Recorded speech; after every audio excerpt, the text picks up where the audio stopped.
نصیب تو بیٹوں کے بھی ہوتے ہیں، لیکن ماں باپ بیٹیوں کے نصیب سے ہی کیوں ڈرتے ہیں؟ یہ سوال تو سبھی کرتے ہیں، لیکن کبھی اس کا جواب بھی سوچا ہے؟ آؤ میں بتاتی ہوں کہ کیوں ڈرتے ہیں۔ ماں باپ اس لیے ڈرتے ہیں کہ ان کے نصیب سے، کیونکہ ان پیاری بیٹیوں کو دوسرے گھر جا کر رہنا ہے۔ اس لیے بھی ڈرتے ہیں کہ پھول جیسی بچی کسی درندے کے ہاتھ نہ لگ جائے کہ وہ مسل کر توڑ ڈالے، کیونکہ رشتہ دیکھتے وقت یہ نہیں سمجھ سکتے کہ انسان کب کیسا ہو سکتا ہے۔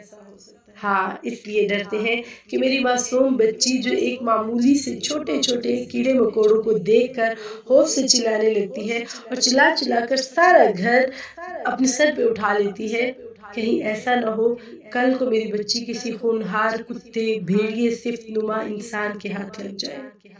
ہاں، یہی وجہ ہے جو ماں باپ اپنی بیٹی کے نصیب سے ڈرتے ہیں، کیونکہ ماں باپ بہت ہی اچھا داماد ڈھونڈ کر لاتے ہیں، لیکن جب شادی کے کچھ دنوں بعد اپنی بچی سے ماں نے پوچھا کہ کیسا ہے سسرال اور سب لوگ کیسے ہیں، پیار سے تو پیش آتے ہیں نا، اور وہ یہ کہے کہ نہیں ماں، سب بہت خراب ہے، مجھے تانے دیتے ہیں، مارتے بھی ہیں، گالیاں بھی بکتے ہیں، تو بتائیں ماں باپ کا کلیجہ پھٹ نہیں جاتا؟ رات کی نیندیں برباد نہیں ہو جاتی؟ پھول جیسی لختے جگر کے لیے نیک اور سمجھدار ہم سفر بچپن سے جوانی تک ڈھونڈ کر لائے، اور آج جب شادی کر چکے تب یہ باتیں سننے کو ملے، تو کیسے نیند آئے گی ماں بابا کو؟ بیٹیاں صرف چہرے سے خوبصورت نہیں ہوتی، بلکہ ان کے دل خوبصورت ہوتے ہیں، اس لیے بیٹیاں خوبصورت اور پیاری ہوتی ہیں۔ اپنی زندگی سے جڑے ہر رشتے میں عورتوں کی قدر کرنا سیکھیں، کیونکہ یہ وہی عورت ذات ہے جو تمہیں دنیا میں لائی ہے، اور یہ وہی عورت ذات ہے جو تمہارے لیے اپنی پچھلی ساری دنیا چھوڑ کر آئی ہے۔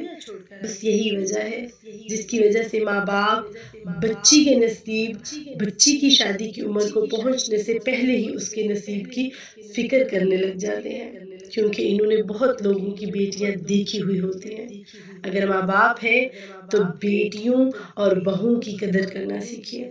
اگر آپ بھائی بہنوئی ہیں تو بہنوں کی قدر سیکھیے، اگر آپ نند ہیں تو بھابھیوں کی قدر سیکھیے۔ بیٹیاں تو رحمت ہوتی ہیں۔